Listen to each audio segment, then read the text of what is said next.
रीवा से एक चौंकाने वाली खबर सामने आई है। पूर्व सीएसपी पन्नालाल अवस्थी पर 50 साल पुरानी जमीन की बाउंड्री तोड़ने का गंभीर आरोप लगाया गया है। यह मामला चोरहटा थाना क्षेत्र का बताया जा रहा है। अक्षय कुमार गुप्ता ने आज पूरे मामले को सार्वजनिक किया। उनका कहना है कि यह जमीन उनके परिवार की है और पिछले 50 वर्षों से इस पर उनकी बाउंड्री बनी हुई थी, लेकिन कुछ दिनों पहले अचानक इस बाउंड्री को तोड़ दिया गया, जिससे करीब 65 लाख रुपए से अधिक का नुकसान हुआ है। अक्षय कुमार गुप्ता ने बताया कि उन्होंने इस मामले में पुलिस से शिकायत की थी, लेकिन अब तक कोई ठोस कार्यवाही नहीं हुई है।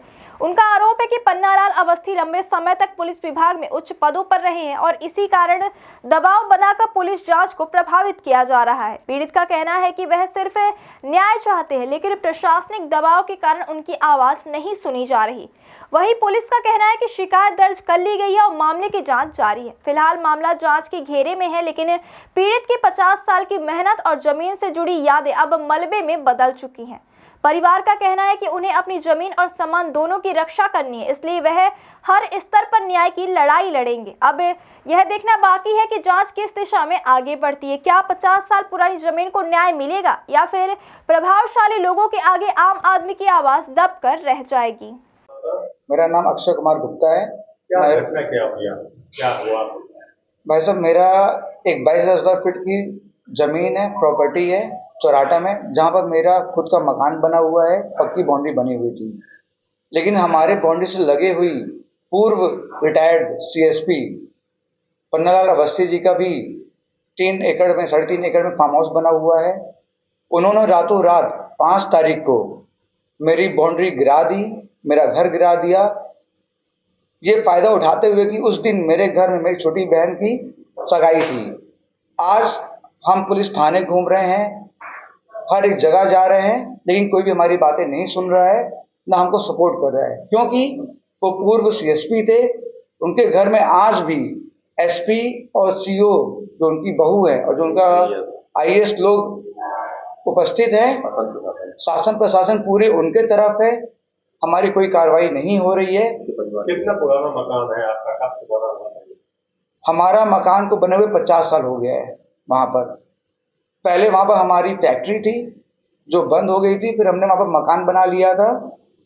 आज वो मकान भी हमसे छीन लिया गया है। ये जो जमीन ली है जो आप बता रहे हैं, ये कब आए थे वहाँ? कब से रहने लगे? हम ये जो जमीन है एक ही आदमी से हमने खरीदी थी। हमने 40 साल पहले जमीन खरीदी थी आगे की, उन्होंने 10 साल बाद 10 साल पहले उन्होंने पीछे की जमीन खरीदी, लेकिन उनके पास सामना कम था, हमारे पास सामना ज्यादा था।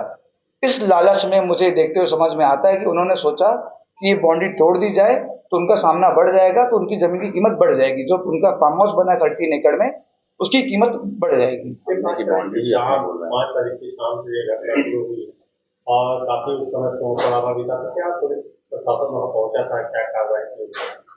5 तारीख को तो नहीं हुआ। जब ये सूचना हमको मिली, जब हम लोग अपने स्थल में गए 6 तारीख को, हमारे पहुंचने के बाद विवाद बढ़ने लगा, क्योंकि वो बाउंड्री बना रहे थे। उनके कहने पे पुलिस प्रशासन वहां पर आई। उनके कहने पे हम लोग मतलब आप लोग जब चिल्लाए उस समय कोई नहीं था। तो आपकी शिकायत क्या लिखी गई? वाजिब शिकायत वाजिब शिकायत नहीं लिखी गई है। उन्होंने खाली पेपर में ये लिख के दे दिया गया कि आगे विवाद नहीं होगा, लेकिन मेरा मसला ये नहीं है। मैं ये कहना चाहता हूँ, मेरी अगर बाउंड्री तोड़ी गई तो ये अन्याय है कि नहीं है? कितना नुकसान हुआ आपका? मेरी 170 फीट बाई जमीन तोड़ी गई, पूरी जमीन खोद दी गई, पूरे पेड़ तोड़ दिए गए। अब एक पर्टिकुलर अमाउंट बताना तो मुश्किल है, लेकिन बहुत बड़ा क्षतिग्रस्त हुआ है मेरा। और उससे ज्यादा तकलीफ मेरी मानसिक तकलीफ है कि मेरे पूरे परिवार वाले रात भर परेशान रहे।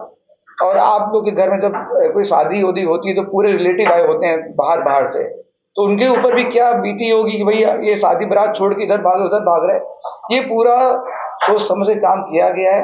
मैं आप सब से ही निवेदन करूंगा कि हमें न्याय मिलना चाहिए और इसके लिए आप भी हमारा सहयोग करें। प्रशासनिक अधिकारी वहाँ पहुंचे थे जब ये सब मामला चल रहा था, प्रशासनिक अधिकारी यानी तहसीलदार जैसे कोई लोग वहाँ गए थे?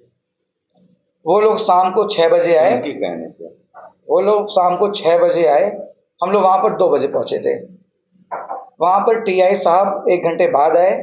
उसके बाद प्रशासन वालों को 3 घंटे लगा। उनका जो मेन उद्देश्य था, जो मुझे लगता है अवस्थी जी का जो मेन उद्देश्य था कि आज ये कुछ भी ना हो पाए, इनका काम शाम हो जाएगी, सब वापस चले जाएंगे, उनको प्लानिंग करने का दोबारा मौका मिले, वैसे ही हुआ है।